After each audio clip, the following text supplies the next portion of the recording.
"You're fired, Mr. Mercer. Clean out your desk."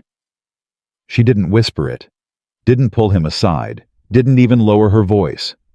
She said it standing in the middle of a school cafeteria in front of 50 children eating pancakes, while his 8-year-old daughter sat 10 feet away, watching her father's face with the terrified, silent attention of a child who has already lost one parent and is counting the seconds to see if she is about to lose the other. Logan Mercer did not move, did not flinch, did not give Avery Sterling a single thing she could call weakness, because Sophie was watching, and that little girl would never see her father break.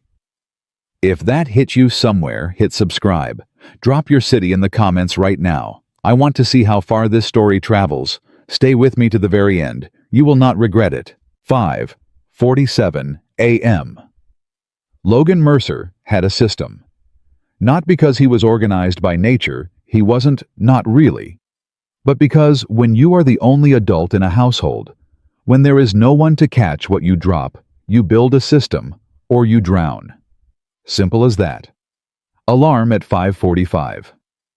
Coffee on before his feet were fully awake. Sophie's lunch packed while the coffee brewed, because the 2 minutes it took to make her sandwich were the 2 minutes he needed to remember who he was doing all of this for. Peanut butter. No jelly. Triangles, not squares. 1 juice box. 1 napkin with a drawing today. He drew a small sun, lopsided, the kind a child would draw, because Sophie had once said, "Your sons look like mine, Dad," and he had never drawn a better one since. He tucked the napkin into the front pocket of her bag, zipped it closed, and stood in his quiet kitchen in the dark and drank his coffee. This was his church. Right here. 5:47 in the morning, the house still sleeping, the city outside still dark. This was the 30 seconds every day when he let himself feel the full weight of what he was carrying and then set it down on purpose so he could carry it better. His wife Dana had been gone for 4 years. Not dead, just gone. One morning she was there, the next she'd decided that the life they'd built together was a room she needed to leave, and she'd left it, and she'd left Sophie in it, and Logan had stood in the hallway for about 3 hours trying to understand how a person did that. He still didn't understand it. He'd stopped trying. Sophie was 8 now. She didn't ask about her mother much anymore, and the days she did, she asked with a careful, practiced casualness that broke Logan's heart precisely because he recognized what it was, a child protecting her parent from the full force of her grief. "She's protecting me," he'd told his sister Denise once. "An 8-year-old is managing her emotions to protect me." "Then be worth protecting," Denise had said. Not unkindly, just directly, the way only sisters can. He was trying. Check. 6:14 a.m. The ratio incident. Sophie appeared in the kitchen doorway at 6:14. Hair half-brushed, wearing the yellow sweater with the small embroidered bee on the collar. She had a single sock on. The other was apparently a casualty of the morning. She climbed onto her stool, planted both elbows on the counter, and watched him pour her cereal with the focused intensity of a building inspector. "Stop," she said. He stopped. "That's too much." "Sophie, there's a ratio." He put the box down slowly. "You're 8. Mrs. Danbury says everything in nature has a ratio. The nautilus shell, the sunflower seeds, cereal to milk. Mrs. Danbury teaches reading. She teaches everything," Sophie said with the finality of someone who had never once lost an argument and did not intend to start. "The ratio is 1 cup cereal to 3/4 cup milk. You poured at least 1 1/4 cups of cereal. That's not a ratio, that's chaos." Logan looked at his daughter. His daughter looked at him. He poured some cereal back into the box. "Better," she said. He had fired back nothing. There was nothing to fire. She was, as usual, completely correct, and they both knew it. She ate her cereal. He drank his coffee. The radio played something soft from the counter. Outside, the city was beginning its slow gray waking. In 4 hours, Logan Mercer would stand in a school cafeteria and have his entire world restructured. He didn't know that yet. For now, there was just the cereal, the ratio, and the girl in the yellow sweater who made everything worth it. 7:43 a.m. Meadowbrook Elementary. The Meadowbrook Spring Breakfast was the kind of school event that exists primarily to make parents feel connected and to raise $200 for new library books. And Logan Mercer had marked it in his phone 3 weeks ago with the same quiet dedication he brought to all of Sophie's things. He had also, and this was the part that would matter later, sent a polite email to his department head, Marcus Holt, 2 weeks prior. Family commitment, Monday morning. Will be in by 10. Let me know if there's a conflict. Marcus had replied the same day. No problem. Covered. He had the email. He had the timestamp. He had 17 similar emails going back 6 months, all with similar replies. He just didn't know yet that none of them had ever been uploaded into the system. He walked Sophie in through the front doors, signed the visitor sheet, and followed her into the cafeteria. The noise hit them immediately. Kids' orange juice, the particular cheerful chaos of 100 small people in one room before 9 a.m. "There's Jenna," Sophie said. "Go, I'll get food." She was gone like a small yellow rocket. He watched her land in the chair beside her best friend and immediately begin a conversation that involved significant hand gestures, and he smiled to himself and joined the short line for pancakes. He was standing there thinking about nothing more complicated than whether Sophie would eat the strawberries if he put them on the side versus on top when his phone buzzed. An internal HR message. Unknown line. Mr. Mercer Executive Disciplinary Meeting requested. Present location. 8:15 a.m. He read it again. His eyes moved to the cafeteria entrance. She was already there. 8:15 a.m. The execution. Avery Sterling was 29 years old, and she had learned early that hesitation was a form of weakness she could not afford. Her father, Richard Sterling, had built this company over 30 years with 2 founding philosophies. Numbers don't lie, and sentiment doesn't scale. He had said both things to her so many times throughout her childhood that she had absorbed them the way other children absorb bedtime stories, not as lessons, but as the basic structure of reality. She had been CEO for 14 months. She had made 31 termination decisions in that time, and she had made all of them cleanly and forward-facing the way her father had taught her, without lingering or second-guessing. This would be 32. She watched Logan Mercer set down 2 plates at an empty table and walk toward her, and she registered quickly professionally, several things at once. He was composed. He was younger than she'd expected, given his file photo, and there was something in the way he moved through that crowded room, careful not to bump anyone, that indicated a person very conscious of other people's space. She set that observation aside. It wasn't relevant. "Ms. Sterling?" His voice was calm. "Mr. Mercer." She held up the tablet. "I'll keep this brief. Please." 6 weeks. 17 documented instances of absence during critical operational windows. She turned the screen toward him. The red highlighted dates were stark impossible to misread. 3 inventory discrepancies in your department last week. Combined with the attendance record, you've crossed the threshold outlined in Section 7 of your employment agreement. She looked up. Direct. Clean. You're terminated, Mr. Mercer. Effective immediately.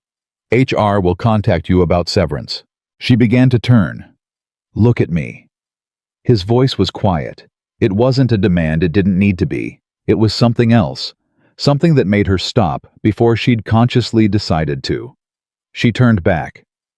Those 17 dates, he said. Did anyone look at why?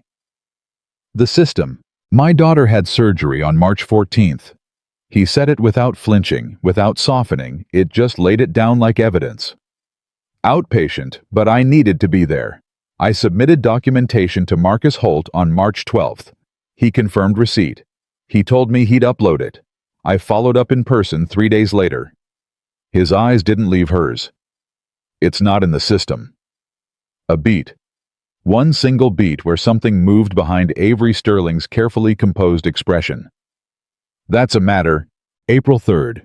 Sophie's pediatric cardiology follow-up. Documented. Sent. Confirmed. Not in the system.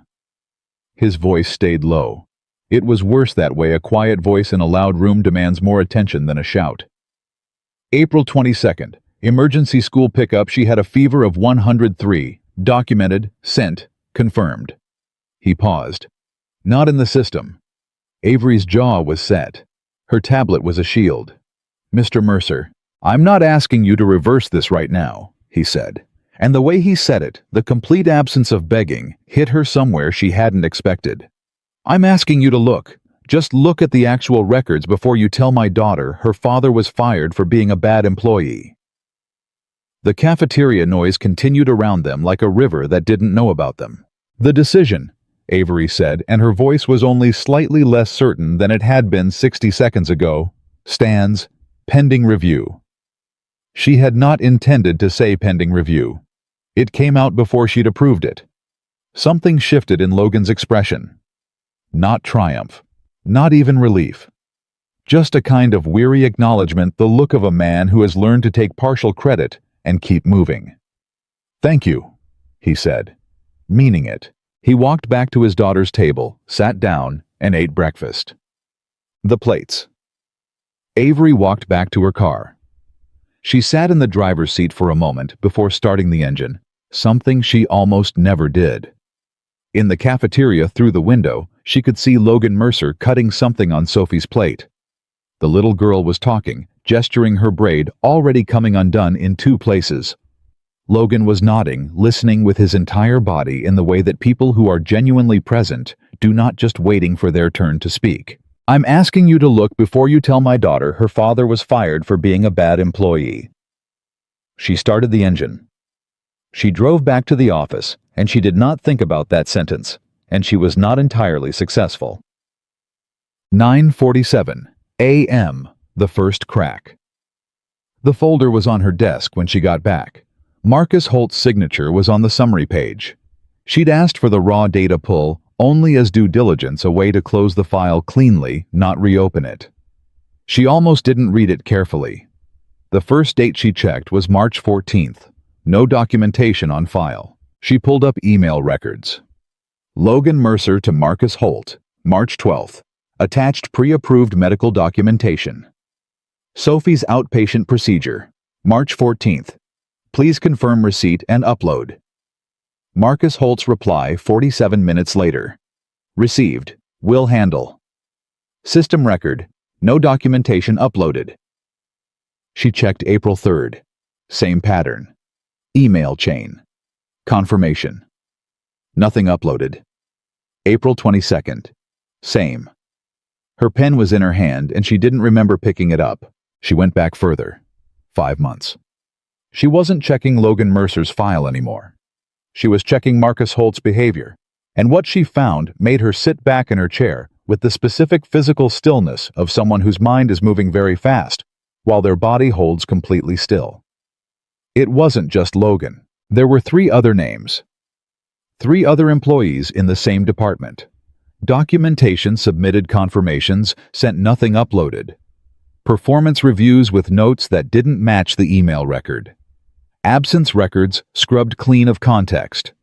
Marcus Holt had been managing his department's data the way a photographer manages a portrait, controlling exactly what the subject looked like from exactly the angle he chose for exactly the audience he was performing for. That audience had been her. She had fired a man in front of his daughter this morning based on a portrait Marcus Holt had painted. She picked up her phone. "Get me Marcus Holt," she said. "In my office, now." A pause from her assistant. "He's in the Mao, Himining."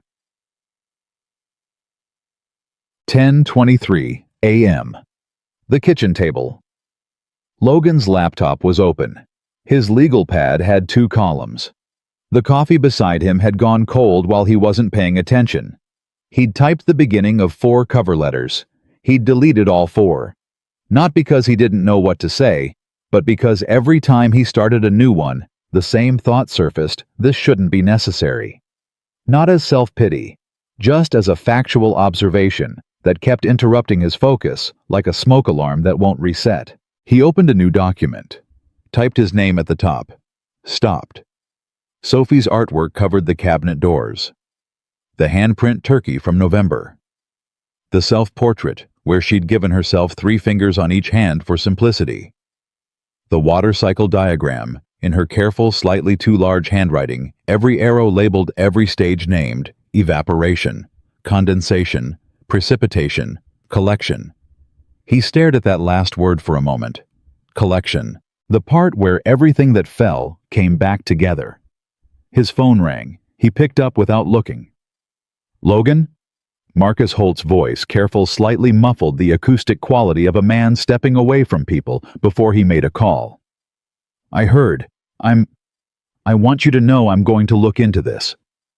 Logan was quiet for 3 seconds. "You told me you handled it, Marcus." He kept his voice low. Controlled.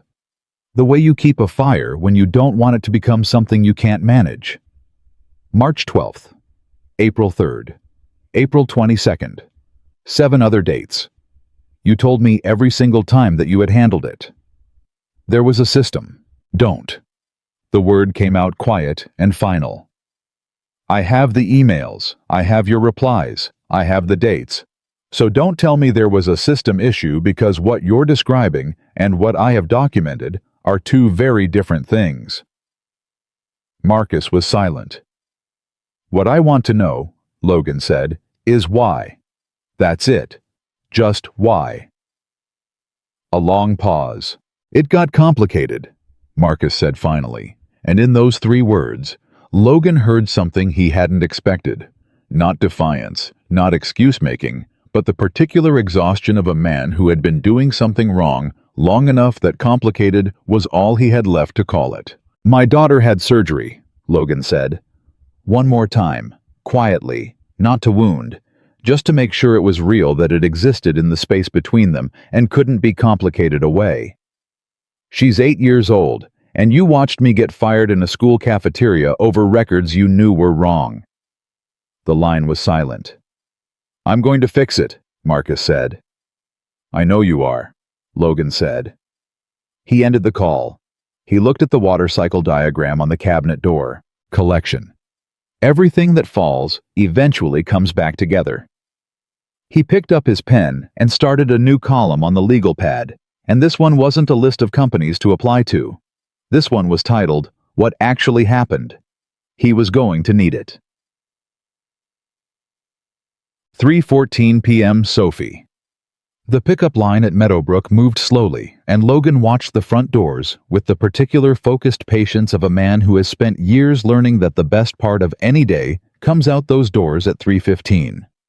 Sophie appeared at 3:22, backpack half falling, braid almost entirely undone, one shoelace untied. She climbed in, buckled herself, dropped the backpack, and looked at him with the full, unfiltered diagnostic attention of a child who has decided this is her father's annual performance review. Your face is doing the thing, she said. What thing? The trying to be normal but not normal thing. He pulled into traffic. I had a complicated day. Complicated good or complicated bad? He thought about that. About Avery Sterling and the cafeteria, and Marcus Holt, and the cover letters, and the water cycle diagram. Complicated important, he said finally. The kind that matters later. Sophie considered this with the seriousness it deserved. Jenna's mom says when things are complicated, it usually means something's about to change, she said. Jenna's mom's pretty smart. She's a nurse. Sophie reached forward and turned on the radio. The classic rock station filled the cab immediately. Something with guitars and drums that Sophie hummed along to in a key that bore only a passing relationship to the actual song. Logan drove. The city moved around them. His phone sat face up in the cup holder. At 4:17, while Sophie was in the bath singing to herself, and he was reheating pasta at the stove, it lit up with a number he didn't recognize. He almost let it go to voicemail. He almost did. Hello? A pause. 1 beat. 2. Mr. Mercer? Avery Sterling's voice. Different than it had been this morning, not softer exactly, but stripped of the corporate casing. What was underneath was something he didn't have a word for yet. I owe you a conversation. Logan turned off the stove burner. I'm listening, he said. Boom. Choke. Logan stood at the stove with the burner off and the pasta going cold, and Avery Sterling's voice in his ear, and the first thing he felt was not relief. It was caution. The careful, learned caution of a man who has been told I'll handle it enough times to know that words are cheap and phone calls are cheaper. Mr. Mercer, I owe you a conversation. I'm listening, he said. Another pause. He could hear her breathing controlled, measured the breath of someone choosing their words with the precision of a person who understood that what she said next could not be unsaid. I spent the afternoon reviewing the raw attendance data, she said. Not the summary. The raw pull. Email chains upload timestamps system logs. A beat. You sent documentation to Marcus Holt on 12 separate occasions. He confirmed receipt on all 12. None of it was uploaded. Logan didn't say anything. He waited. That's not a system error, Avery said. That's a pattern. Yes, Logan said. It is. I also found 3 other employees in your department with similar records. Documentation gaps that don't match the email record. Performance notes that were altered after submission. Her voice was steady, but there was something underneath it. Not guilt exactly, but the particular weight of a person recalibrating their understanding of something they thought they knew. I wanted you to hear this from me directly, not from HR, not from legal, from me. Logan leaned against the counter. From down the hall, he could hear Sophie still singing in the bath, something loud and tuneless and completely joyful. The sound of a child who has no idea what kind of day her father just survived. What happens now? He said. Marcus Holt has been suspended pending a full internal investigation. Legal is involved. It is pulling the complete system history going back 8 months. She paused. Your termination is being reviewed. I expect the outcome of that review to be a full reinstatement with back pay, but I want to be honest with you. It will take a few days to process properly. A few days. Logan looked at the cold pasta on the stove, looked at Sophie's water cycle diagram on the cabinet door. Okay, he said. I also want to say... She stopped, started again. I made a decision this morning based on data I did not verify personally. I trusted a summary report prepared by the person who was manipulating the underlying data. That was my failure, Mr. Mercer. Not a system failure. Mine. The silence that followed was different from the silences earlier in the day. Not cold, not defended, just honest. Logan said, I appreciate you saying that. I mean it. I know. And he did. He could hear it.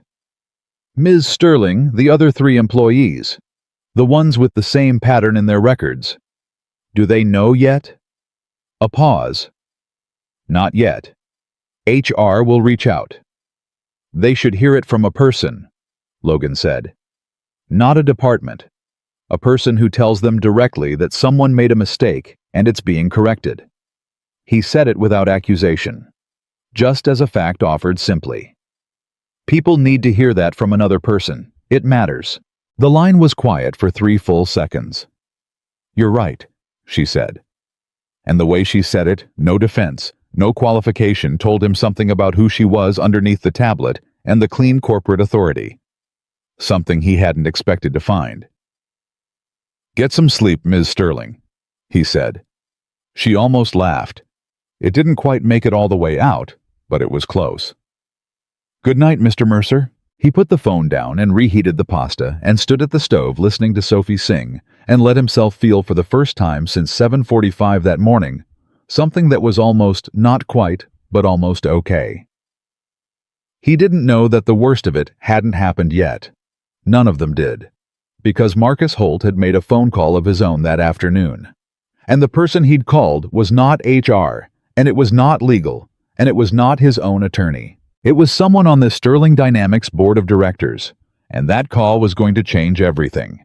The next morning came the way hard mornings do, fast and merciless without warning. Logan was up at 5:45. Same system. Same coffee. Same lunch for Sophie. He wrote a slightly more confident son on the napkin, still lopsided, but with some conviction behind it, and tucked it into her bag, and when Sophie appeared in the doorway at 6:14, he was ready. "You look different," she said, climbing onto her stool. "Different how?" "Less like a thunderstorm." She studied him. "More like after a thunderstorm." "That's very poetic for 6 in the morning." "I'm a very poetic person." She held out her bowl for cereal. "Ratio," she reminded him. "I know the ratio." "I'm just saying." He poured the cereal. "Exactly right." She nodded once in approval, and he felt something in his chest settle a fraction of an inch that he hadn't realized was still clenched. He had just dropped Sophie at school and was pulling back out of the pickup loop when his phone rang. An internal Sterling Dynamics number, not Avery's direct line, a different one. He answered. "Mr. Mercer, this is Gerald Fitch. I'm the executive liaison for the Sterling Dynamics Board of Directors." Logan turned onto the main road. "Good morning." "I'll be brief. There's been a development overnight regarding the internal review initiated yesterday by Ms. Sterling. The board has requested a pause on all personnel decisions related to that review, pending a broader governance assessment." Logan pulled over. Actually pulled his truck to the side of the road because the words needed his full attention, and driving was suddenly not something he trusted himself to do at the same time. "A pause," he said. "Correct. All reinstatement proceedings are on hold until the governance review is completed." "How long is that review?" "These things typically take..." "How long?" A pause. 4 to 6 weeks. The number landed like something physical. 4 to 6 weeks. No income. No reinstatement. Sophie's next pediatric cardiology follow-up was in 3 weeks. He had 9 days of savings buffer if he was careful. 3 if he wasn't. "Who requested the pause?" Logan said. "The board acts collectively, Mr. Murr." "Who made the call to Marcus Holt yesterday afternoon?" Logan said. And the silence on the other end of that line told him everything the man's words hadn't. "Someone on that board called Marcus Holt after Miss Sterling suspended him. Someone told him how to slow this down. I want to know who." "Mr. Mercer, I'm not in a position..." "Then we don't have anything else to talk about," Logan said, and ended the call. He sat on the side of the road for 90 seconds, with both hands on the steering wheel, and let himself feel the full, clean, cold weight of what was happening. Someone had protected Marcus Holt. Someone with enough power to make a board move overnight. And Logan Mercer, with 9 days of savings, and a daughter with a cardiology appointment, was the thing in the way. He picked up his phone and called the only person he knew who had ever successfully fought a corporation and walked away standing. His sister answered on the second ring. "I heard about yesterday," Denise said immediately. No preamble. That was Denise. She moved straight to the center of things, like a heat-seeking device pointed at truth. "I was waiting for you to call me instead of trying to handle it alone, which I estimated would take approximately 24 hours. 17 hours, Logan said. "You're getting better." A pause. He could hear her sit down somewhere, the familiar sound of her pulling her full attention into the call. "Tell me everything," he told her. All of it. The cafeteria Avery's call last night, the board liaison this morning, the 4 to 6 week pause. He told it clean and fast, without editorializing the way he'd learned to tell things to Denise, because she processed better without emotional packaging. When he finished, she was quiet for exactly 4 seconds. "Someone on that board has a relationship with Marcus Holt that they need to protect," she said. "This isn't about governance. This is about exposure." "That's what I think." "You need a labor attorney, not tomorrow, today." "Denise." "Logan?" Her voice shifted into the register she used when she was serious enough that she needed him to stop interrupting. "Listen to me. What they did to you is not just a clerical error. 12 documented suppressions of your paperwork, a termination in front of your child, and now a board-level intervention to slow down the correction that is a pattern of conduct that a labor attorney is going to look at and see a very clear case. You have the emails, you have the timestamps, you have Avery Sterling's own admission last night. Another beat. You have more than you think you have." He stared through the windshield at the morning traffic moving past. "I don't want to sue anyone," he said. "You don't have to want it. You just have to protect yourself and Sophie until the right people do the right thing." Her voice softened, just slightly. The Denise underneath the advisor, the sister underneath the strategy. "You built something real, Logan. You showed up every day, and you did your job, and you took care of your daughter, and you didn't cut corners. Let the law protect that. That's what it's for." He exhaled slowly. "Do you know someone?" "I've already been looking since yesterday," she said. "There's a woman named Patricia Okafor. Labor law, employment discrimination, wrongful termination. She's handled 3 cases against companies bigger than Sterling Dynamics. She won all 3. A pause. "I already texted her your name. She's expecting your call." Logan closed his eyes for 2 seconds. "You did that before I called you," he said. "I told you, 24 hours. I planned ahead." He almost smiled. Almost. "Thank you, Denise. That's what sisters are for." Her voice went firm again. "Call Patricia. Today. Before the board does anything else." He called Patricia Okafor at 9:15. She answered her own phone, which he hadn't expected, and her voice was exactly what he needed at that moment. Unhurried, precise, with the particular confidence of someone who has heard this kind of story before and knows exactly what shape it makes. "Walk me through it from the beginning," she said. "Don't leave anything out." He walked her through it. She interrupted 3 times, not to redirect, but to ask very specific questions about timestamps, about the wording of Marcus Holt's confirmation emails, about whether Logan had saved the original message receipts or only the chain copies. He had saved them. He had saved everything, because he was a man who had learned early that documentation was the only currency that held its value. When he finished, Patricia Okafor was quiet for a moment. "Mr. Mercer," she said, "what was done to you was not accidental. The suppression of 12 separate documentation submissions, each individually confirmed by your supervisor, that requires active, repeated decision-making. That is not an oversight. It is conduct." Her voice was even and measured, but underneath it, he heard something that sounded like controlled anger, the professional kind. "The board intervention this morning concerns me more than the original termination, frankly. That tells me someone with significant standing in that company knew what Marcus Holt was doing, or knows what the investigation is going to find, and has decided that slowing your reinstatement is worth the exposure." "What do I do?" Logan said.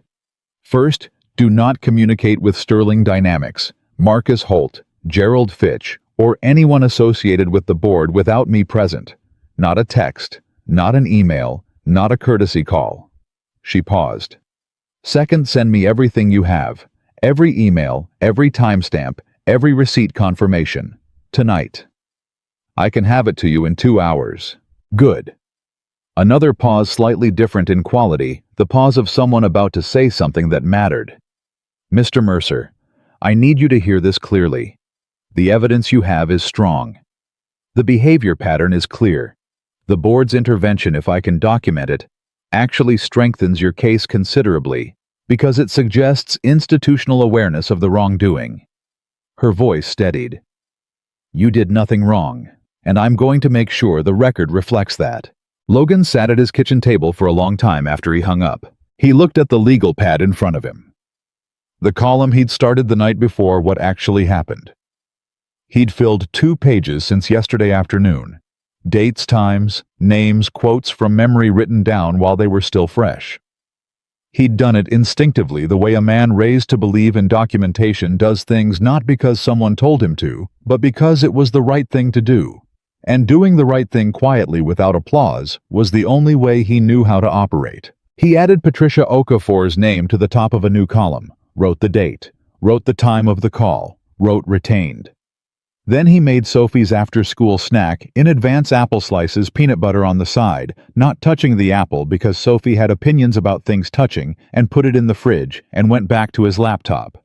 He had cover letters to finish, not because he was giving up, but because he was a father, and fathers don't stop moving just because the ground shifts. 44 miles away on the 14th floor of Sterling Dynamics. Avery. Sterling was reading an email from Gerald Fitch that made her go very, very still. She read it twice, then a third time. Then she picked up her phone and called her father. Richard Sterling answered on the third ring the way he always did. Never the first, which would suggest availability. Never the fourth, which would suggest reluctance. The third ring, controlled, deliberate, even in something as small as answering a phone. Avery? Did you call Gerald Fitch last night? She said. Not a question. The inflection was wrong for a question. A pause. Short. Precise. The pause of a man deciding not how to answer, but how much to answer. The board has fiduciary concerns about a rushed personnel review that touches multiple employees simultaneously. That's a legitimate governance issue. Dad. Her voice was steady, and it cost her. Marcus Holt has been systematically falsifying employee records for at least 8 months. I have the data. I have the email chains. I have IT system logs. She paused. And I have a man who got fired in front of his daughter this morning based on data that Marcus deliberately corrupted. That's what the investigation will determine. I've already determined it. That's why I initiated the review. Her hand was flat on her desk, pressing down like she was keeping something from rising. Why did you call Fitch? Another pause. Longer. Marcus Holt has been with this company for 9 years, her father said. That's not an answer.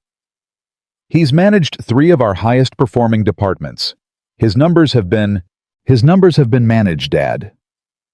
Her voice finally cracked, not with emotion, but with the sharp edge of someone who has just understood something they didn't want to understand. That's the point. His numbers looked good because he was making other people's records look bad. That's not performance. That's fraud. She let that word stand alone for a moment. Do you know what Marcus Holt was hiding? Or just that he needed protecting? The silence that followed was the longest one yet, and Richard Sterling, who had built a 30-year company on the principle that numbers don't lie, said nothing. Which was, Avery realized with a cold clarity that settled into her bones, the loudest answer he could have given.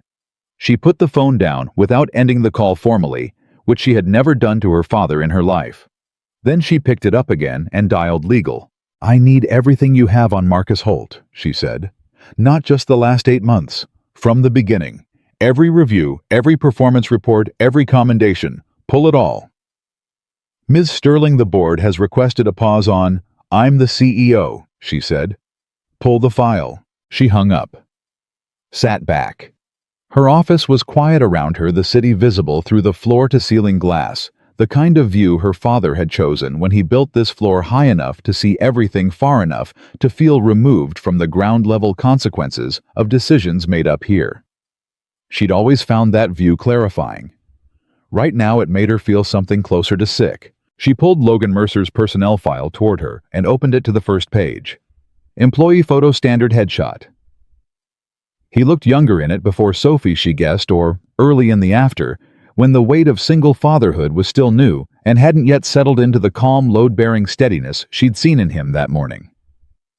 A man who didn't drop the plates. She closed the file and reached for her keyboard. She had work to do, and for the first time in 14 months as CEO of Sterling Dynamics, the work she needed to do and the work her father expected her to do were 2 completely different things. She chose hers. The legal file on Marcus Holt arrived on Avery's desk at 2:17 in the afternoon, and it was thicker than she expected. Much thicker. She opened it without ceremony, the way you open something you already suspect is going to be bad, quickly, cleanly, before you can talk yourself into hesitating. The first section was standard 9 years of employment history department assignments, promotion records. Clean on the surface. She'd seen this version of Marcus Holt before. Everyone had. This was the Marcus Holt who showed up in board presentations and quarterly reviews and her father's approving references during the transition year when Avery had taken over, and Richard Sterling had spent 6 months pointing to his senior managers like a man handing over a curated collection. Marcus has been with us since the early days. Solid. Reliable. Knows where everything is buried. She stopped on that phrase now. Turned it over. Knows where everything is buried. She flipped to the middle of the file. Performance reviews going back 6 years, all written by rotating department heads, all glowing, all with the same slightly too consistent vocabulary. The kind of consistency that comes not from organic observation, but from a template someone has learned to fill correctly. She knew that pattern. She used to write them that way herself at her first job when she was 22, and still learning which words upper management liked to see. Then she reached the financial compliance section. She read the first page and her hand stopped moving. She read the second page and she stood up without deciding to. She read the third page, standing because sitting down felt suddenly wrong, like the wrong posture for what she was reading. Marcus Holt had not just been suppressing employee documentation. For at least 3 years, possibly longer, it was still pulling records. He had been systematically inflating his department's output metrics by redistributing completed work units from other employees' logs into his own team's performance records. Every quarter his department had looked extraordinary. Every quarter the employees whose numbers had been quietly hollowed out had looked mediocre or worse. He had been stealing from them. Not money. Worse than money. He had been stealing their professional standing, their records, their futures, and he had been doing it carefully enough, incrementally enough, that no single quarter had ever triggered an audit. And someone had signed off on his performance reviews every single year. She flipped to the signature page. Richard Sterling. Her father's signature neat and authoritative on every review for the past 4 years. Avery put the file down on her desk and walked to the window and looked out at the city for a very long time. Her father was not a stupid man. He was not a careless man. He did not sign things he hadn't read, and he did not protect people he didn't believe were worth protecting. She knew him. She had spent her entire life studying him the way Sophie Mercer studied her father's face, looking for the truth behind the presentation, reading the thing underneath the thing. What she was reading now was that her father had known something was wrong with Marcus Holt's numbers and had signed the reviews anyway. The question she couldn't answer yet was why. Her phone buzzed. A text from Legal Board has formally requested all investigation materials be routed through the Governance Committee before any personnel action. Fitch is citing the Corporate Charter Section 14 Fiduciary Oversight Clause. She read it twice. Then she typed back, "Acknowledged." Continue pulling records. Do not route anything through governance until I speak to legal counsel directly. 3 seconds later, her phone rang. Gerald Fitch. She let it ring. It rang again. She picked up on the 4th ring deliberately and said, "Gerald. Ms. Sterling, I want to make sure you received the board's formal request." I received it. The Governance Committee is simply trying to ensure that any personnel actions taken in the context of this review are properly, Gerald. She kept her voice even, not loud, not aggressive, just absolutely unmovably flat. I have a 9-year employee who has been fraudulently manipulating department performance records, suppressing documentation for multiple employees, and creating false termination justifications. I have the data, the email chains, and the IT logs. That is not a governance question. That is a legal and HR matter, and it is my decision as CEO. A beat. If the board would like to call a formal vote on my authority to manage my own company's legal exposure, I welcome that conversation. I'd like it on the record. A silence. No one is questioning your authority, Avery. Then I'll expect the board to stand down while legal and I do our jobs. She paused. Thank you, Gerald. She hung up. Her hands were shaking slightly. Not with fear, she recognized the distinction, but with the particular physical response to adrenaline that her body had always produced when she pushed against something large and resistant. She'd felt it the first time she'd overruled a senior VP in a board meeting at 28. She'd felt it the first time she'd made a decision her father disagreed with and held the line anyway. She felt it now, and she breathed through it, and she went back to the file. 44 miles away, Logan Mercer was standing in his kitchen at 2:45 in the afternoon, trying to decide what to make for dinner, when his phone buzzed with a text from an unknown number. This is Patricia Okafor. I've reviewed the documents you sent. I need to speak with you today before 5 p.m. Are you available? He typed back immediately. Yes, call whenever. She called 4 minutes later. I reviewed everything, Patricia said. No preamble. He'd already learned this was her mode: clean, direct, every word load-bearing. I need to tell you something, and I need you to hear all of it before you respond. Okay. The board's intervention this morning. The governance pause, I've seen this before. Not often, but I've seen it. It's a delay tactic designed to create enough institutional friction that the employee in question either gives up, accepts a quiet settlement, or runs out of financial runway before the reinstatement is processed. She paused. They're betting you'll get tired or get desperate. Companies do this when they have more exposure than they want to admit. Logan was quiet for a moment. More exposure meaning what was done to you may not be an isolated incident with Marcus Holt, Patricia said. Meaning someone above Marcus Holt may have reason to want this investigation to stay small and quiet. Her voice stayed even, but there was something underneath it, a careful professional restraint over something that was possibly genuine anger. I've filed for emergency discovery.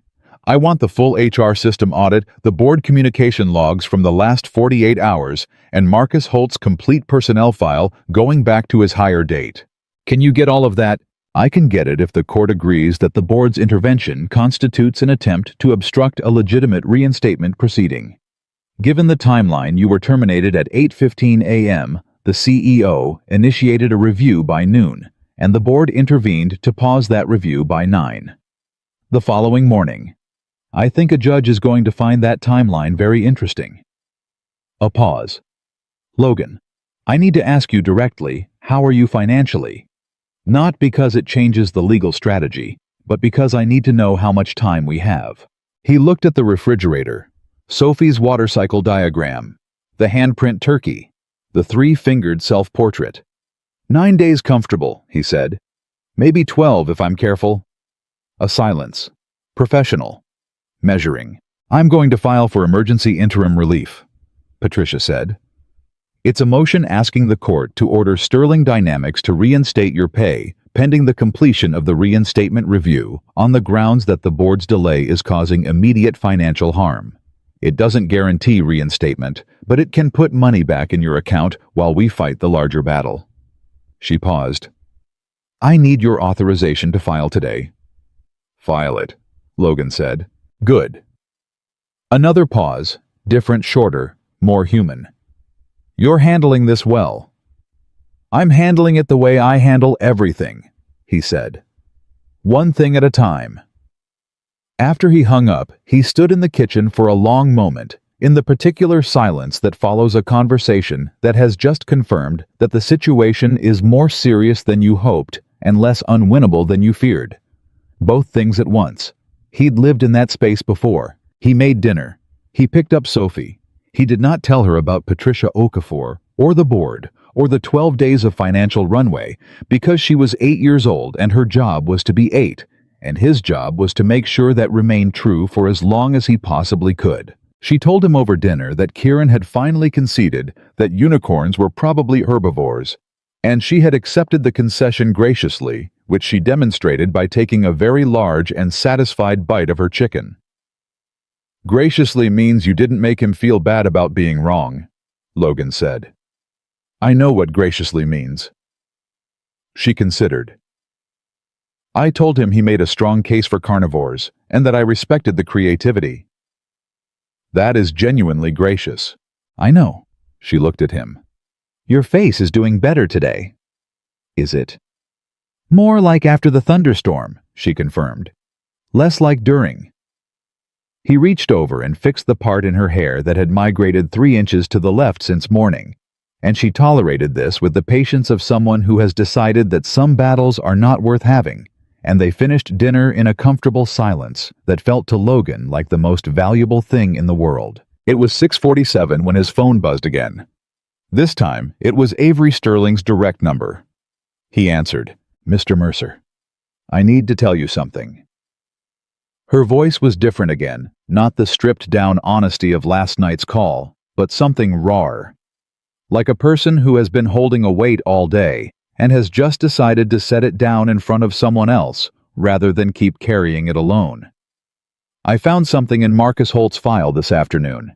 It goes further than we thought. Further than I thought. She paused.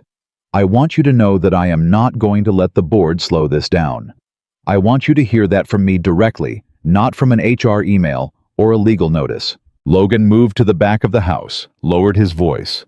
How much further does it go? 3 years of falsified performance metrics. Possibly 4. He was redistributing output data from your department and 2 others into his own team's records. Her voice was controlled, but only just. Your numbers didn't just look bad because your documentation was suppressed. They looked bad because he was taking the good data and moving it somewhere else. Every strong quarter his team had some portion of that belonged to your people. Logan sat down on the edge of the bed. He didn't say anything for a moment because the thing he was feeling was too large and too specific to rush. 3 years. He thought about the performance review 18 months ago, where he'd been told he was trending in the right direction, but not yet demonstrating the output consistency for advancement. He'd accepted it. He'd worked harder. He'd stayed later on the nights Sophie was at Denise's. He'd questioned himself quietly, privately, the way people do when an authority figure hands them a number that doesn't match their internal experience of their own effort. He'd believed the number, not completely, not without doubt, but enough to feel it. Logan. Avery's voice, she'd used his first name without noticing, and he'd noticed. I'm sorry. I know that doesn't. It does, he said. It matters. He meant it. What are you going to do? I'm going to take this to the board formally tomorrow morning. All of it. The suppression, the metric manipulation, the board's intervention in the reinstatement. I'm going to put it in a room with everyone in it, and I'm going to name what it is. A pause. My father is on the board. The weight behind that sentence was unmistakable. I know, Logan said quietly. He signed Marcus's performance reviews, she said. 4 years of them. Her voice didn't waver, but it had a quality now like a wire pulled tight. I don't know yet exactly what that means. I'm trying to... She stopped. I'm trying to be accurate about it before I'm anything else about it. Something about that. The precision of it. The deliberate intellectual honesty of a person trying to see a painful thing clearly before allowing herself to feel it reminded Logan of Sophie and the word graciously. The effort to respond to something difficult in a way that was better than your first instinct. That's the right way to do it, he said. A pause. Then, how are you? Honestly. Honestly? He leaned back. I'm okay. My attorney filed for emergency interim relief today, so that's moving. Sophie had a good day. She achieved a diplomatic victory regarding the dietary habits of unicorns. He heard her exhale, not quite a laugh, but close. The same almost laugh from last night, getting closer. I'm managing. You're doing more than managing, Avery said. I want you to know I see that. He didn't have an answer for that right away, because it was the kind of statement that doesn't need an answer so much as it needs to be received, and he received it. Get some sleep, he said. Tomorrow's a big day. Yes, she said. It is. After he hung up, he sat in the quiet for a moment. Then he went back to the kitchen and washed the dinner dishes and packed Sophie's lunch for tomorrow. Peanut butter triangles, juice box napkin, and this time, the sun he drew had a small, confident circle just slightly less lopsided than the one before. He didn't know, as he tucked it into Sophie's bag, that tomorrow would not go the way either of them planned.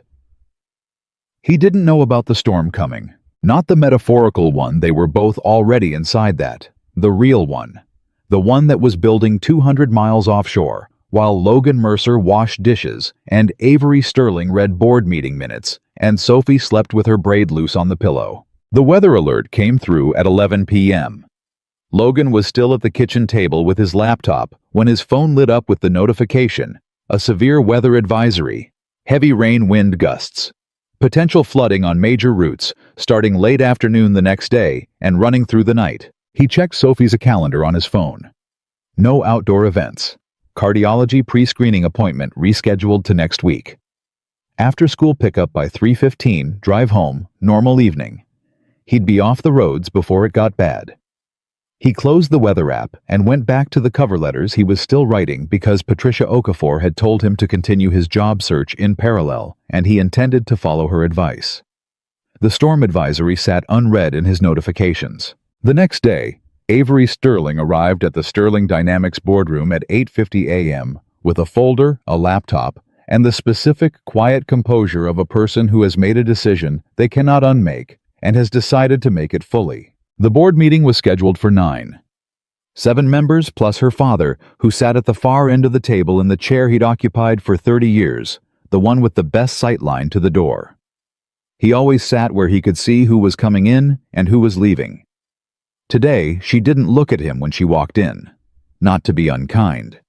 Because if she met his eyes before she said what she needed to say, she was afraid she might say it differently, and she couldn't afford that. She set up her laptop. She opened the folder. At exactly 9 o'clock, she said, "I want to table the scheduled agenda. I need to present findings from the internal review initiated 2 days ago, and I need the board to hear them before any other business." Gerald Fitch looked at Richard Sterling. Richard Sterling looked at Avery. She looked at the screen. "What I'm about to show you," she said, "is a 3-year pattern of deliberate misconduct that originated in this company's operations management division and has exposed Sterling Dynamics to significant legal liability." She clicked to the first slide.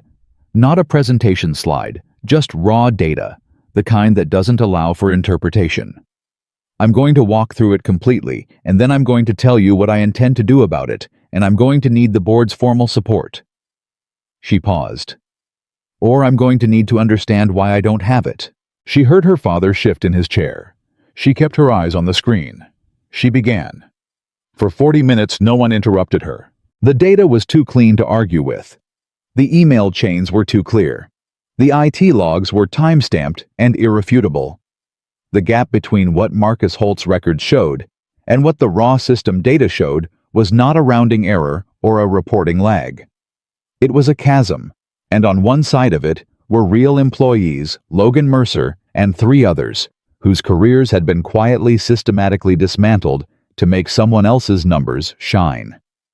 When she finished, the room was silent for a moment. Then one of the board members, Thomas Waverly, who had been with the company almost as long as her father, leaned forward and said, "Avery, this is thorough work. I want to say that clearly."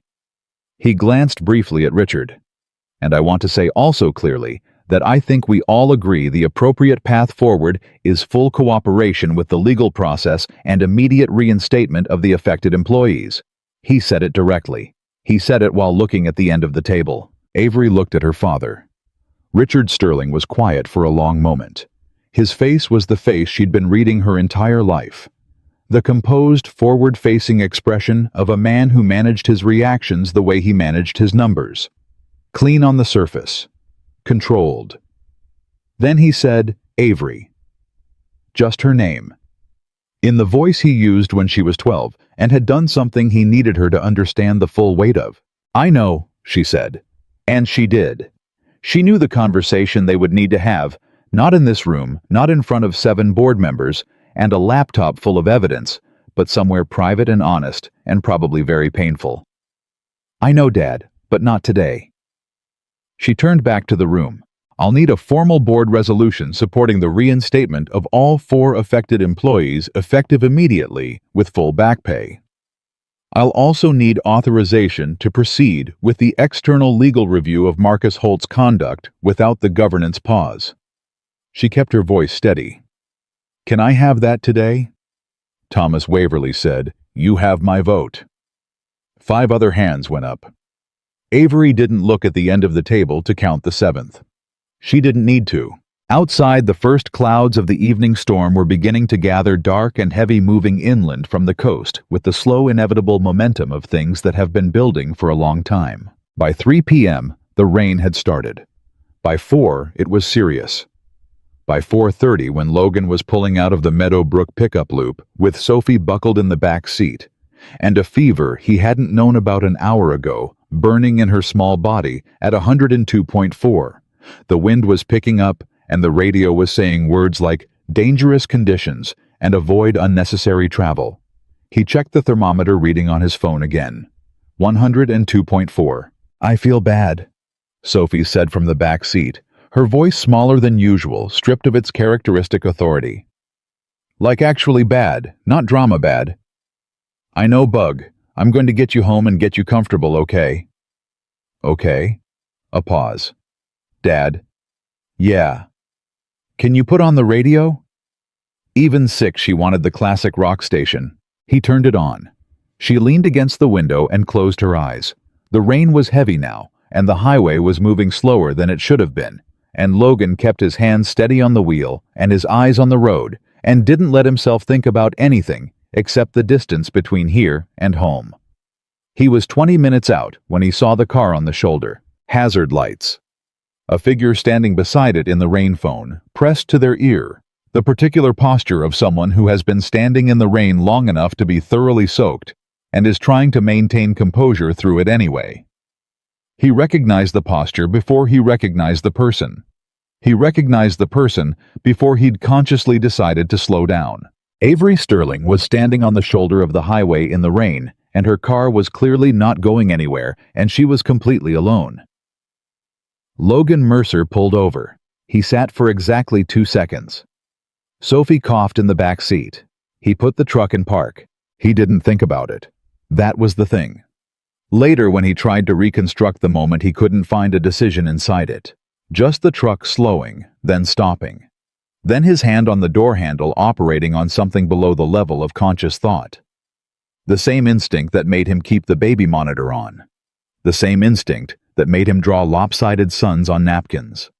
Something in him that simply could not drive past a person standing alone in the rain and call it someone else's problem. He grabbed the spare jacket from behind the seat. The old gray one he kept for job sites cracked Sophie's window half an inch so she had air, and told her, "Stay put, 2 minutes, I mean it." "Where are you going?" Her voice was drowsy with fever. "To help someone. 2 minutes." He got out into the rain. Avery Sterling turned when she heard the truck door, and for one unguarded second before her expression reset, he saw exactly what she looked like when no one was supposed to be watching. Soaked, exhausted, stranded, and refusing to let any of those things show on her face. She had her phone pressed to her ear, and her free hand wrapped around her own arm. Not for warmth, she was past that, but in the unconscious, self-contained posture of a person who has been holding herself together through sheer structural will. She lowered the phone when she recognized him. Neither of them said anything for a moment. The rain said everything the moment needed. Then Logan said, "Get in the truck." "My car is not going anywhere tonight. Get in the truck." She looked at him. The rain was loud. The highway was dark. Her car sat behind her with its hazard lights blinking in the wet. "Mr. Mercer." "Logan," he said, "and my daughter has a fever of 102, and I'd like to get her home, so I need you to make this decision in the next 10 seconds. She made it in 3. She grabbed her bag from the passenger seat of her car, locked it, and followed him to the truck. Sophie was watching from the back seat with the alert, curious expression of a child who feels terrible but is not going to miss whatever is happening. "This is Avery," Logan said, settling back behind the wheel. "Her car broke down." Sophie studied Avery with the thoroughness of a physician. "You're very wet," she said. "I am," Avery agreed. "There's a blanket behind my seat," Sophie said with the gracious authority of a host welcoming someone into her home. "Dad keeps it there. It smells a little like motor oil, but it's warm." Logan reached back and found it and handed it over without comment. Avery wrapped it around her shoulders, and he pulled back onto the highway, and for a moment, the only sounds were the rain and the wipers, and the classic rock station, playing something low and measured that Sophie had apparently decided was appropriate background music for the situation. "How bad is the fever?"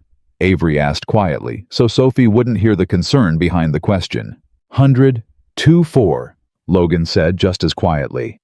"I need to get her home. Get some fluids in her, monitor it. If it climbs, I'll take her in." "Is she?"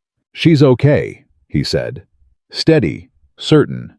Not performing certainty, simply having it the way parents develop it out of necessity and repetition, and the learned knowledge that children can feel the difference between reassurance and truth, and they need truth even when it's hard. She's done this before. Her immune system is a little slower than average one of the cardiology things, but she bounces back fast. Avery absorbed this without comment. She was looking forward through the windshield, the blanket around her shoulders. Water still dripping from her hair, and Logan watched her in his peripheral vision, process the fact that the man she'd fired 2 days ago had just pulled over in a storm to help her, and was now telling her calmly about his daughter's cardiac history as though none of the other context existed. "You didn't have to stop," she said. "No," he agreed. "Most people wouldn't have." He considered that for a moment. "Most people don't know it's you standing there." She turned to look at him. He kept his eyes on the road. "Are you saying if you'd known it was me you wouldn't have stopped?" she said. "I'm saying most people would factor that in," he said. "I didn't." Another silence. Loaded, but not hostile.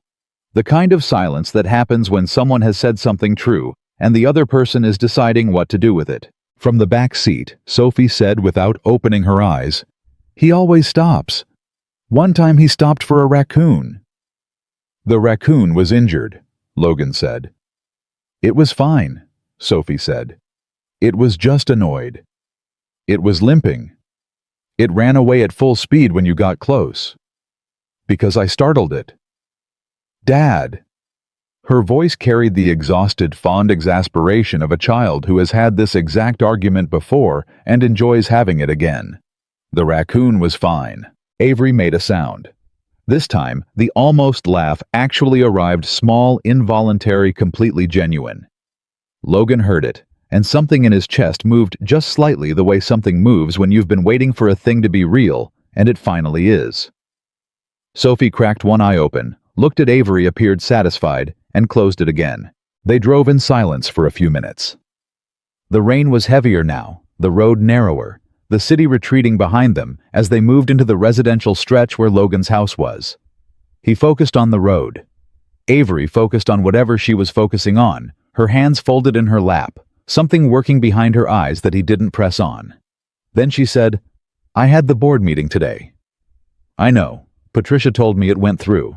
6-1. She paused. "My father abstained, which is for my father the closest thing to a vote against." Logan didn't say anything. He waited. "I found something in Marcus's file," she said. "Something I haven't told legal yet, because I'm still working out what it means." Her voice was careful and slow, the voice of someone navigating something in real time. "My father signed Marcus Holt's performance reviews for 4 years, knowing the numbers, or I can't prove yet that he knew. But the numbers were visible to anyone who looked at both the raw data and the summary reports at the same time." She stopped. "My father always looks at both." Logan was quiet for the long moment. "What do you think he knew?" he said. "I think he knew Marcus was managing the metrics," she said. "I don't know yet if he knew how. If he understood that managing the metrics meant destroying other people's records to do it." She exhaled. "I want to believe he didn't know that part. I'm trying to find out if that belief is accurate or if it's just what I need to be true." He glanced at her briefly. "That's an honest thing to say. It's the only way I know how to be right now." She looked at her hands. "I've built my entire approach to this company on the idea that the foundation was sound, that the things my father told me, the principles, the philosophy were real and meant what he said they meant." Her voice didn't break. It stayed level, but level the way a surface stays level when everything underneath is shifting. If he was protecting Marcus because Marcus's numbers made the company look good, and he didn't ask how those numbers happened, that's not a system failure. That's a choice. And I built on top of that choice without knowing it was there. Logan pulled into his street. The rain was still heavy, but he was almost home. "I built on top of things I didn't know were wrong too," he said quietly. "Trusted a supervisor who told me everything was handled. Believed the performance review that said I wasn't quite there yet." He turned into his driveway. Finding out the foundation had cracks doesn't mean you built wrong. It means you didn't have all the information. What matters is what you do when you get it. He put the truck in park. The rain hammered the roof. Avery was quiet for a moment. Then she said, "Is that how you do it? Just keep building." "I don't have another option," he said simply. "Sophie needs me to keep building." From the back seat, Sophie said, voice thick with fever and sleep, "Are we home?" "We're home, Bug." "Good." A pause. "Is Avery staying for dinner?" Both adults went very still for one surprised second. "Sophie?" Logan started. "We have leftover chicken," Sophie said with the hospitality of someone who considers this a complete and sufficient argument. "And she's wet. Wet people should eat."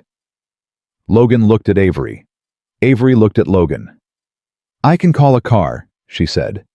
"In this weather, it'll be 40 minutes, he said. "Probably longer." "I don't want to."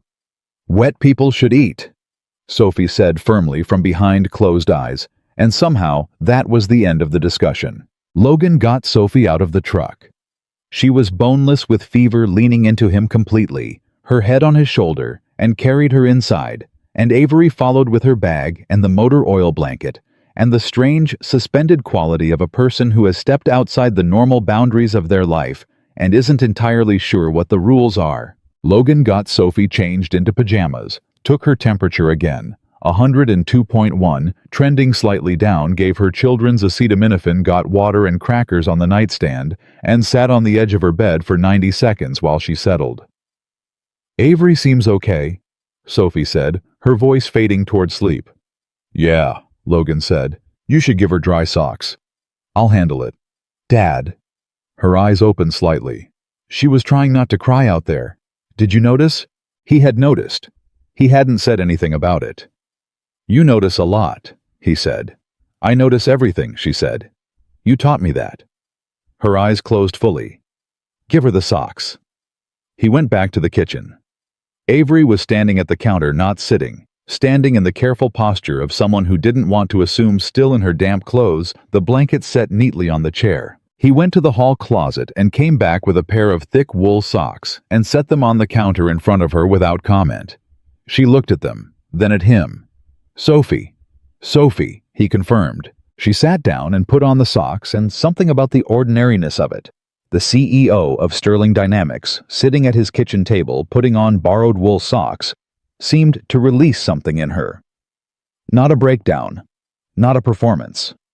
Just the slow deflation of a person who has been operating at maximum tension for 3 consecutive days and has finally been in a warm room long enough for their body to remember that it's tired. He reheated the chicken. He made rice.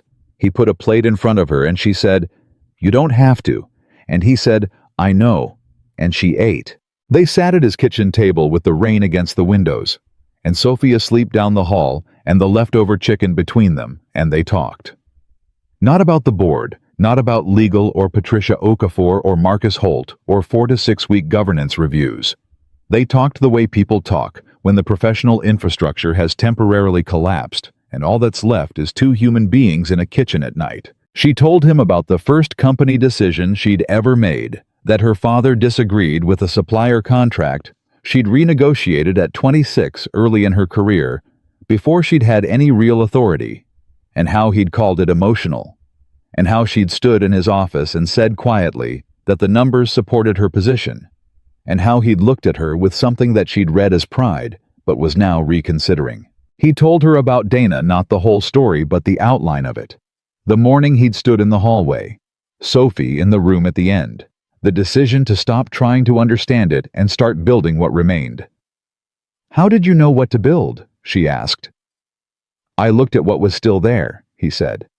"Sophie was still there, so I built around Sophie." She was quiet for a moment. "I've been building around my father's blueprint for 14 months, she said. "I thought that was the right thing to do.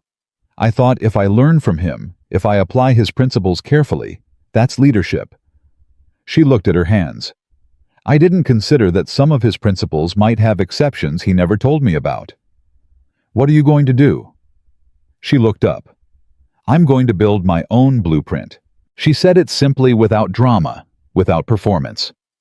Just the clean, declarative sentence of a person who has just made a decision that was a long time coming and doesn't need applause for it. Logan nodded. Once. Slowly. "That's the right answer," he said. Her phone buzzed on the table. She glanced at it. Her expression changed in a way that was small but unmistakable, the tightening of a person who has just received information they were dreading. She turned the phone so he could see the screen. It was a text from legal. Short. Precise. 4 lines.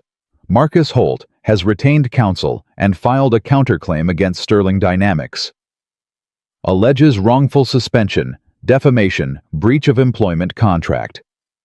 His attorney has also submitted a formal complaint to the State Labor Board naming you personally as the respondent. You need to call me tonight. Logan read it twice. Then he looked at Avery. Her face was composed. Absolutely deliberately composed, the way it had been in the school cafeteria 3 mornings ago when she'd handed him his termination. But he knew now, 3 days and 1 storm later, that he could read the thing behind the surface, and what was behind the surface right now was not calm. It was a person standing on ground that just shifted and deciding in real time whether to keep standing or sit down. She chose to keep standing. "He's going to try to make this about me," she said. Flat, certain. Make it about an overzealous CEO acting without board authorization, personal vendetta, whatever story plays best. She put the phone down. "He knew the board paused my review. He's using that window." "He's scared?" Logan said. "He should be." She stood up and picked up her phone. "I need to make a call." "Use the living room," he said. "It's quieter." She paused at the kitchen doorway and looked back at him. "Logan." Her voice was different now, not the CEO voice, not the boardroom voice, not even the honest in a rainstorm voice. Just a person talking to another person at the end of a very long day. "Thank you. For stopping. And for the socks." He looked at her for a moment. "Thanks, Sophie," he said. She gave the order. Gave the combicule. She almost smiled. Made it 3/4 of the way. Then she went into the living room, and he heard her voice start low, controlled, precise, the voice of a person who is tired but will not be beaten. He cleaned up the dinner plates. Checked on Sophie, 101.8, still dropping her breathing slow and even. He fixed her water, straightened her blanket, stood in the doorway for a moment, just watching her sleep the way he'd been doing since she was 3 days old. He went back to the kitchen, sat down at the table, pulled his legal pad toward him and uncapped his pen and looked at the columns he'd been adding to for 3 days. What actually happened? He added tonight's date. Added Marcus Holt's counterclaim. Added the timestamp. From the living room, he could hear Avery Sterling's voice, not the words, just the tone. Clear. Holding. Not backing down. He wrote one more line at the bottom of the page, underlined it, and sat back. The storm isn't over. But we're inside now. Outside, the rain kept coming. It didn't matter. The rain was still coming down when Avery walked back into the kitchen at 10:47, her phone in her hand, and her face carrying the particular stillness of someone who has just fought something hard and won, but knows the winning is not the end of it. Logan looked up from his legal pad. Marcus's attorney filed the complaint at 6 p.m., she said. 3 hours after the board vote. He had it ready before the meeting ended. She sat down across from him. He knew what the vote was going to be. Someone told him. Logan set his pen down. Your father. She didn't answer immediately. She looked at her hands on the table, steady both of them, which he suspected cost her something. I don't know that yet. I can't say it until I know it. She looked up. But the timing makes only one explanation possible, and I am working very hard right now to give my father the benefit of a doubt that the evidence is not supporting. What does your attorney say? That Marcus's counterclaim is weak. Wrongful suspension is nearly impossible to argue when the documented evidence of misconduct is as complete as ours. The personal complaint against me is an intimidation tactic designed to create noise, distract from the core findings, make me spend energy defending myself instead of prosecuting him." She paused. "It's actually a sign that he's scared. A confident person doesn't file a counterclaim like that. A cornered one does." "Patricia said the same thing tonight," Logan said. "About the counterclaim, and about him being cornered." Avery looked at him for a moment. "How long has Patricia Okafor been your attorney?" "Since Tuesday morning." Something moved across her face, a complicated expression, partially impressed, partially the specific discomfort of recognizing that the man she'd fired had moved faster and smarter than she'd given him credit for. "She's good." "She's very good," Logan agreed. "She's also going to come after Sterling Dynamics in the wrongful termination suit," Avery said. Not accusingly, just factually, with the clarity of someone naming a thing that exists, whether or not it's named. "Yes," Logan said. "She is." The directness of it, no softening, no performance. Just the clean acknowledgement seemed to settle something between them. They were on opposite sides of a legal proceeding, and they were sitting at his kitchen table at 11 p.m., and both of those things were true simultaneously, and neither of them was pretending otherwise. "I'm not going to fight it," Avery said. "The suit. Sterling Dynamics won't contest the reinstatement or the back pay. I'm going to recommend the board authorize a settlement that covers everything Patricia is going to ask for and doesn't require Logan Mercer to spend 18 months in a legal process to get what he's already owed." Logan was quiet for a moment. "You should tell your attorney that, not me." "I'm telling you first," she said, "because you deserve to hear it from me, not from a legal document." She met his eyes directly. "The same way you deserve to hear the apology from me and not from HR." He held her gaze.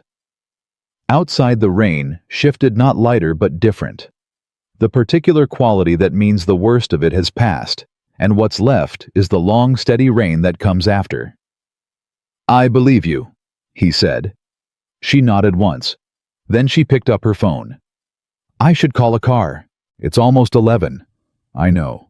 The roads are still bad." She looked at him. He looked at the couch in the living room, visible through the doorway, where the motor oil blanket was still folded over the arm. He looked back at her. "The couch pulls out," he said.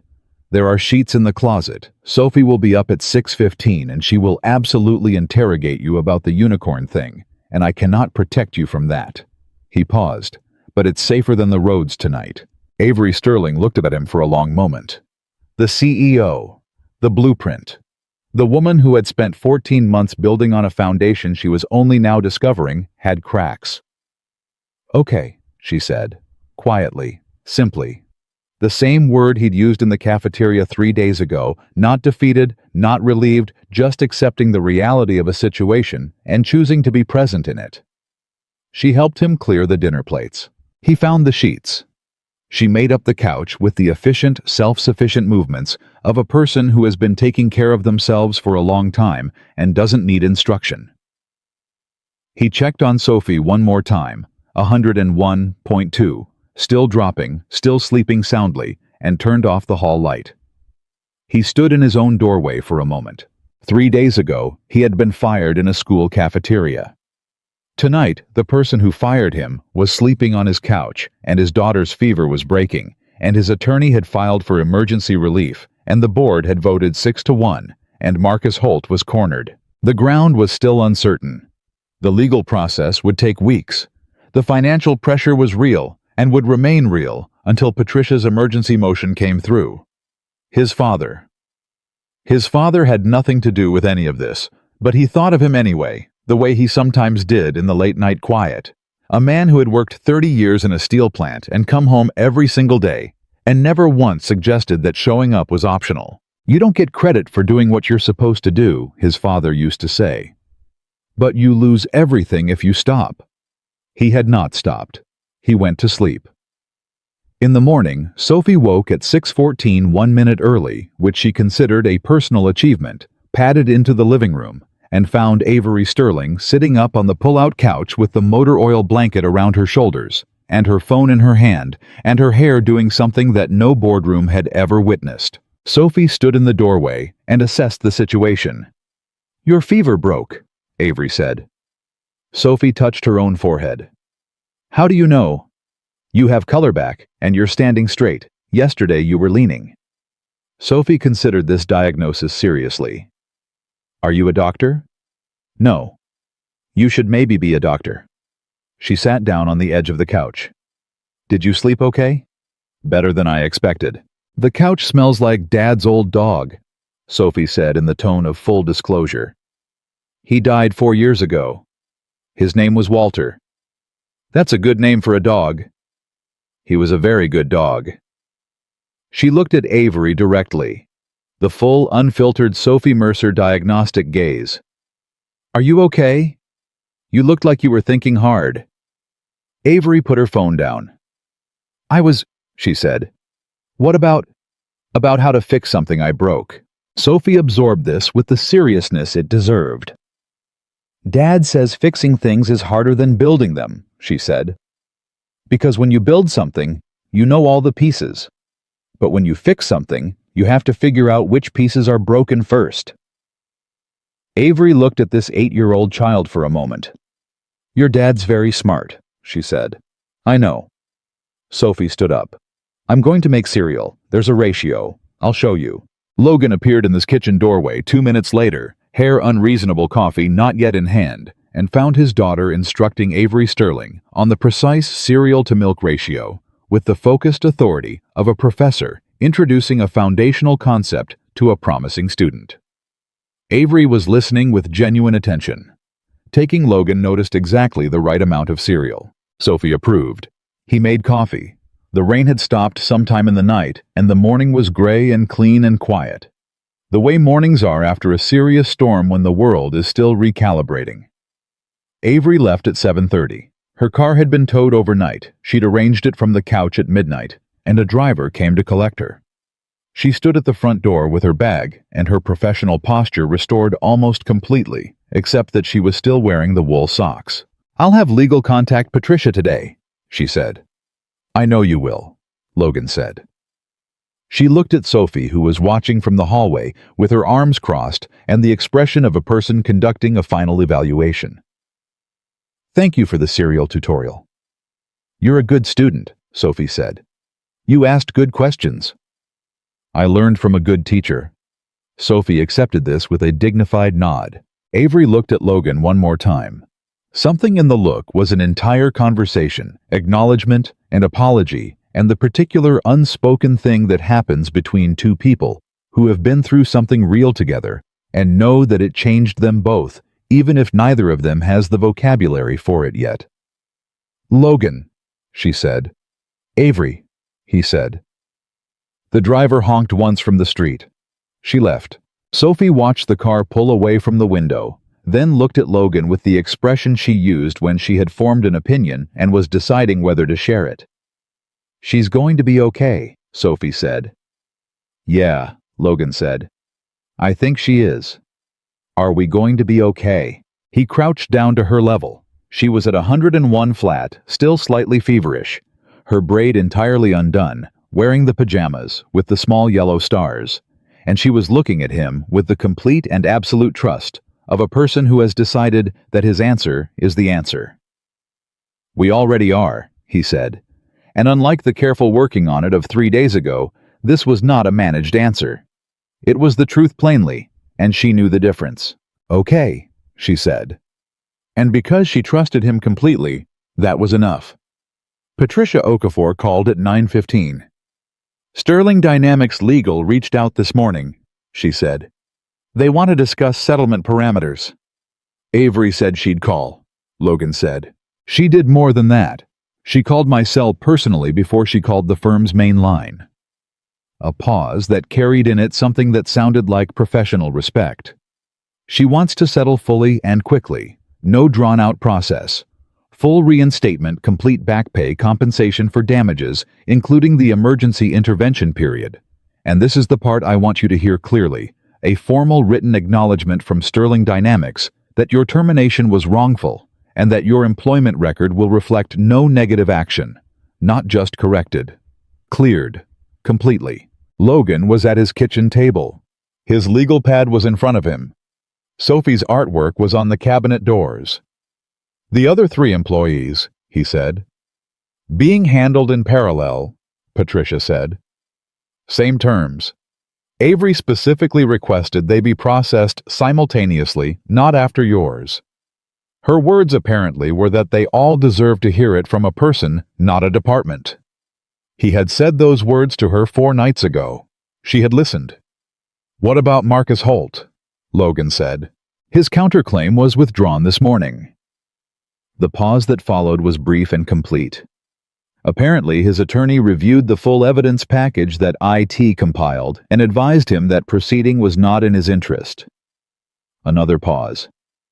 The state is opening a separate investigation into the data manipulation.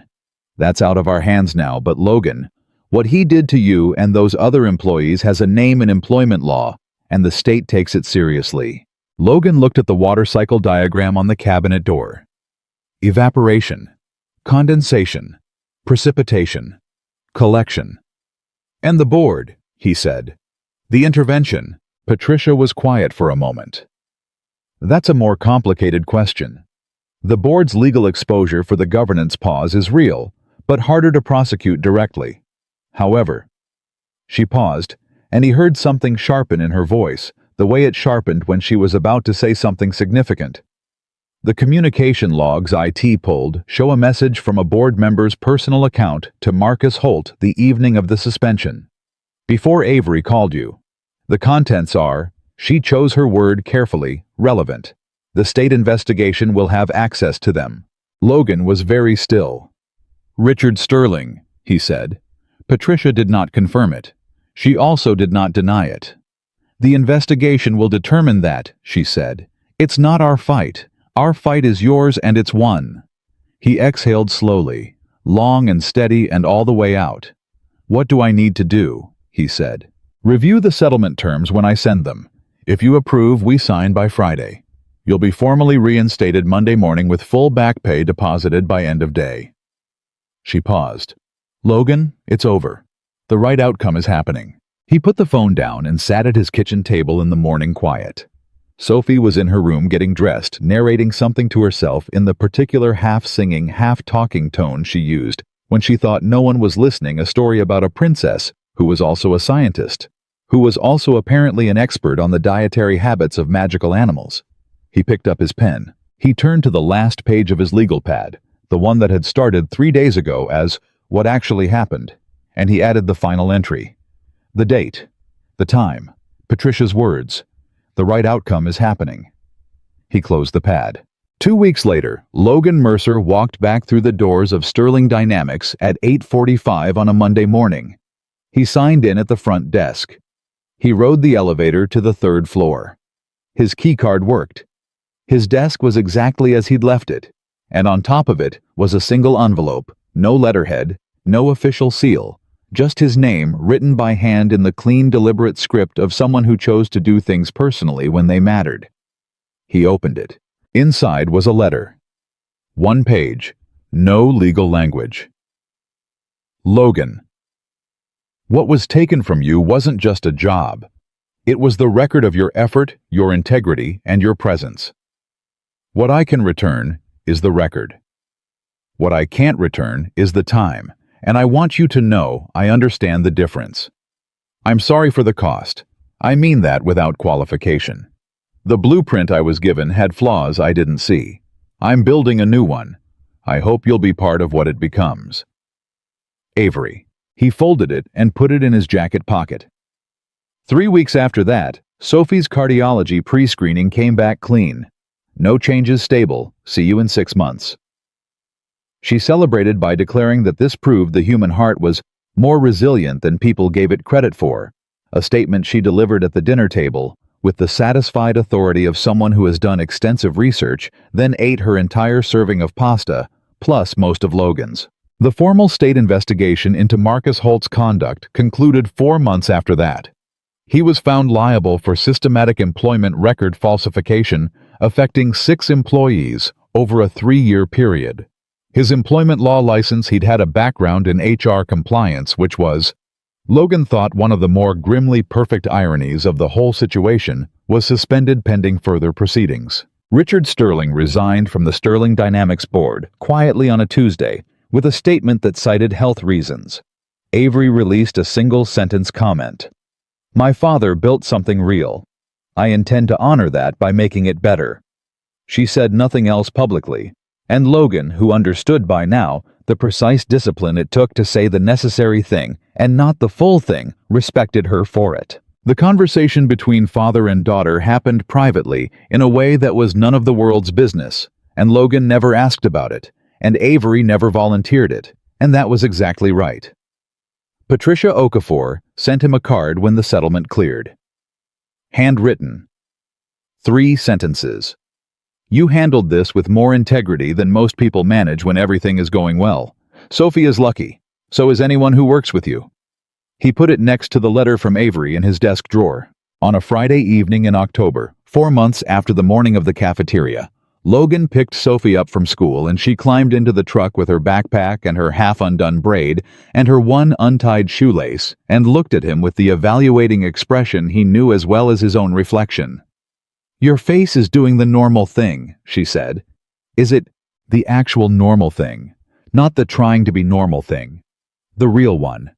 She buckled herself in. "It's been doing that more lately." He pulled into traffic. The afternoon was clear, the kind of clear that October makes after summer finally lets go sharp and blue and honest about what it is. "How was your day?" he said. "Kieran finally agreed that the heart is more resilient than people think," she said. "I cited my own medical history as evidence. That's a very specific application of personal data. Mrs. Danbury says good arguments use concrete examples." She turned on the classic rock station without asking, because she never asked any more. It was simply what they did on the drive home. "Dad?" "Yeah."